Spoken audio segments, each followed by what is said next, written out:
Assalamualaikum warahmatullahi wabarakatuh. Perkenalkan, nama saya Ditya Dwi Nur Cahyo dari Universitas Yatsy Madani dengan prodi Ilmu Komputer dengan mata kuliah dasar-dasar pemrograman. Di sini saya akan menjelaskan beberapa materi. Yang pertama yaitu konsep dasar dan pengantar bahasa pemrograman. Konsep dasar pemrograman adalah fondasi yang bentuknya logika atau struktur di balik setiap pemrograman komputer. Ini seperti mempelajari tata bahasa sebelum menulis sebuah esai. Konsep-konsep ini mencakup variabel dan tipe data. Variabel adalah wadah untuk menyimpan data seperti angka, teks, atau nilai boolean, benar atau salah. Tipe data menentukan jenis-jenis yang dapat disimpan dalam sebuah variabel. Yang selanjutnya, struktur kontrol. Struktur kontrol digunakan untuk mengontrol alur eksekusi program, contohnya percabangan atau pengulangan. Selanjutnya, fungsi. Fungsi adalah blok kode yang dapat dipanggil beberapa kali untuk melakukan tugas tertentu. Selanjutnya, algoritma. Urutkan langkah-langkah logis untuk menyelesaikan suatu masalah. Struktur data, cara mengorganisasi data dalam pemrograman seperti array, linked list, atau tree. Mengapa penting bagi pemrograman pemula? Yaitu membangun fondasi yang kuat. Konsep-konsep ini akan menjadi dasar untuk mempelajari bahasa pemrograman apapun. Selanjutnya, mempermudah pemahaman kode. Dengan memahami dasar konsep, Anda akan lebih mudah membaca dan menulis kode orang lain. Meningkatkan efisiensi. Anda akan dapat menulis kode yang efisien dan struktur. Selanjutnya, yang terakhir, memecahkan masalah. Konsep dasar membantu Anda dalam memecahkan masalah yang kompleks dengan cara yang struktur. Contoh bahasa pemrograman Python. Salah satu bahasa pemrograman yang paling populer untuk pemula adalah Python. Karena sintaksnya mudah dibaca, Python memiliki sintaks yang mirip dengan bahasa Inggris sehingga mudah dipelajari. Kemudian komunitas yang besar. Python juga memiliki komunitas yang sangat besar sehingga banyak sumber daya yang dukungannya tersedia.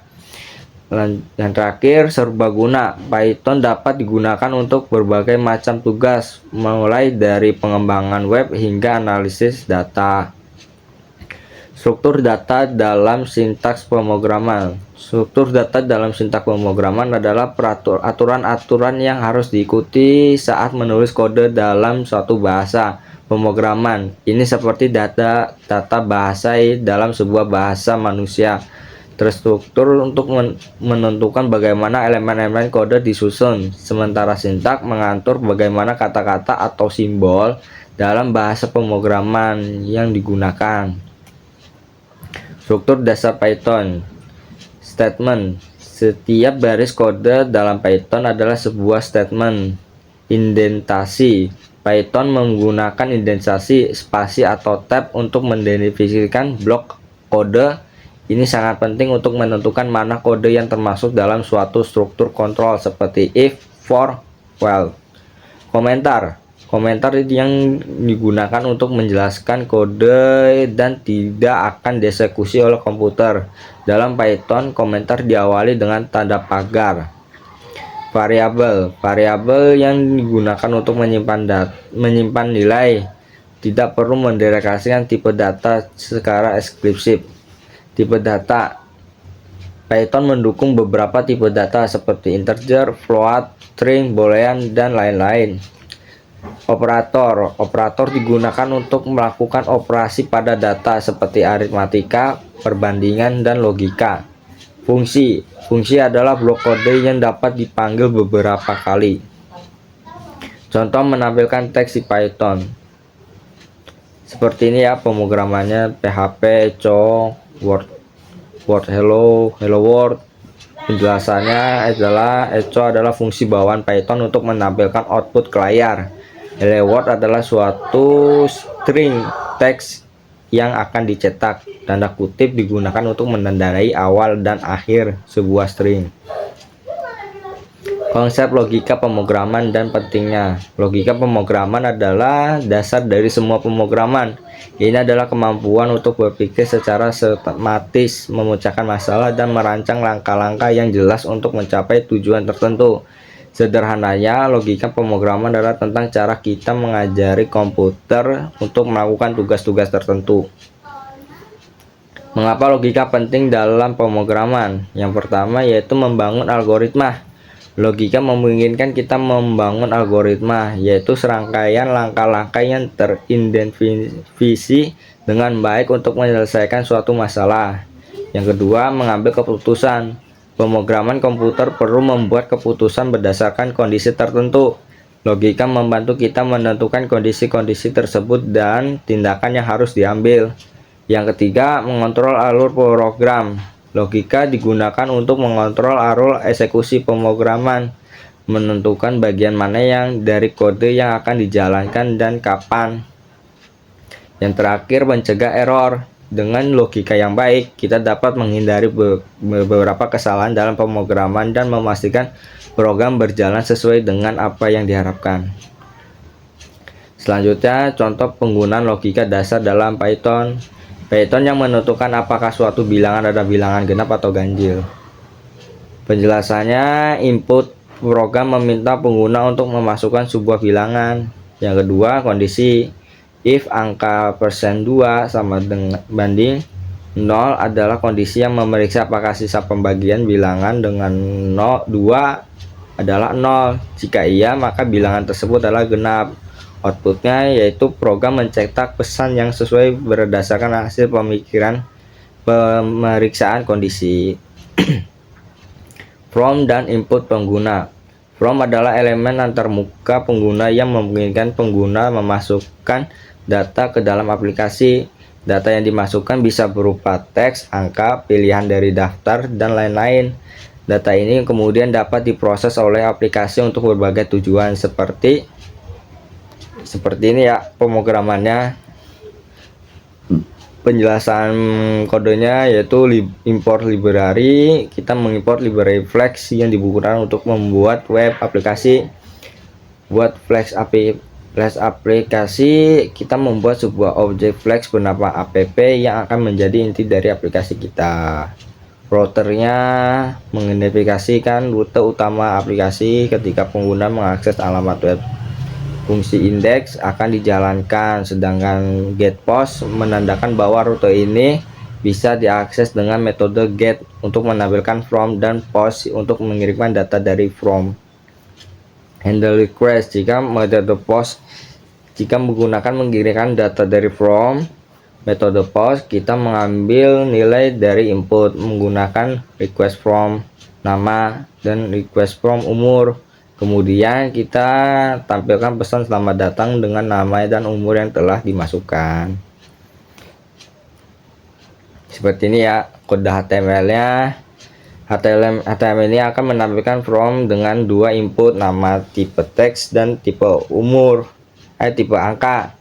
Ketika tombol kirim ditekan, data dari from akan dikirimkan ke server dengan metode post. Cara kerjanya, jalankan kode Python ini, buka browser pada offset halaman atau alamat yang ditampilkan di terminal, isi from dengan nama umur Anda, klik kirim. Aplikasi akan memproses data yang akan dikirim dan menampilkan pesanan selamat datang. Struktur kontrol pengambilan keputusan dalam pemrograman. Struktur kontrol dalam bagian penting dalam pemrograman yang memungkinkan program untuk membuat keputusan berdasarkan kondisi tertentu. Dengan struktur kontrol, kita bisa membuat program yang lebih dinamis dan dapat berinteraksi terhadap berbagai situasi. Jenis-jenis struktur kontrol. Yang pertama, if, melakukan suatu tindakan jika suatu kondisi benar. Yang kedua, else, melakukan tindakan jika kondisi dalam if salah. Yang ketiga, else if, menambahkan kondisi tambahan setelah if. Yang terakhir, switch, memilih salah satu dari beberapa blok kode berdasarkan nilai suatu ekspresi. Cara menghitung nilai huruf. Seperti ini untuk pemrograman. bahasa pemrograman dalam Python.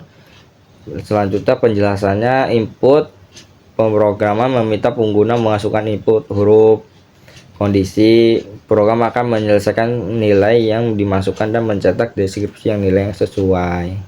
Jadi kalau misalkan nilainya gede, terdapat nilai A gitu. Contoh menggunakan switch dalam bahasa C++. Penjelasannya, program ini akan memeriksa nilai grade dan mencetak pesan yang sesuai. Case B dan case C akan menghasilkan output yang sama karena keduanya memiliki blok kode yang sama. Default akan dijalankan jika tidak ada case yang cocok. Pengulangan dalam pemrograman. Pengulangan atau loop dalam pemrograman adalah sebuah konsep di mana kita membuat suatu blok kode dijalankan berulang-ulang hingga suatu kondisi tertentu. Manfaat pengulangan yaitu efisiensi, mengurangi jumlah kode yang harus ditulis. Pengulangan tugas, melakukan tugas yang sama berulang kali pada data yang berbeda. Iterasi, memproses setiap elemen dalam suatu kumpulan data, misalkan array atau list. Jenis-jenis pengulangan yaitu terdapat for, digunakan untuk ketika kita tahu jumlah pengulangan yang pasti. Kalau while digunakan ketika kita ingin mengulang suatu kondisi di kondisi masih benar. Dan do while mirip dengan while, tetapi blok kode akan dijalankan setidaknya sekali sebelum kondisi diperiksa. Contoh pengulangannya, ya di sini ada mencetak angka dari 1 sampai 10. Di sini saya menggunakan bahasa Python, jadi untuk kodenya seperti ini. Untuk penjelasannya, for in range 1,11 ini akan mengulangi 10 kali dengan nilai i dimulai dari 1 hingga 10, dan print i mencetak nilai i pada setiap iterasi. Sekian, terima kasih. Assalamualaikum warahmatullahi wabarakatuh.